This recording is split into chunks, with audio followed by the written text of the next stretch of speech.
हरे कृष्णा भगवान को दर्शन कर साइले एबे चलंतु मोर मिनी व्लॉग टाको स्टार्ट करवा। आज आम घरे बढ़िया टेस्टी जिनसटा बनइब जो थे कि टिके बास्ना पाई भृसंग पत्र किछिटा पकेइलु ता सहित किछिटा लंका नाइ नाइ गोटे लंका कारण मो भणजा खाइबे तांको राग पड़िबो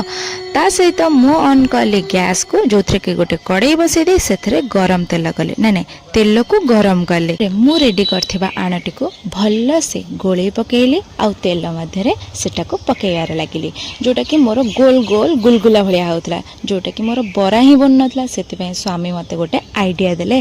गोटे पणस पत्र आनी सेथिरे पानी टिके लगेई मते छाणिया को कहले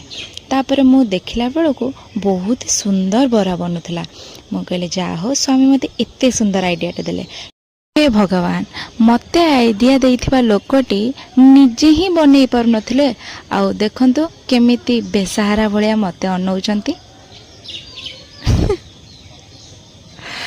हो छाड़ंतु तांको द्वारा तो आज बरा हे पाइलानी किंतु मु छाणी बरा आपण मानक देखौछि एमती बहुत सारा बरा आउ मटर आलू तरकारी बनै सारा परे आमर प्रसाद लगाया जाइतला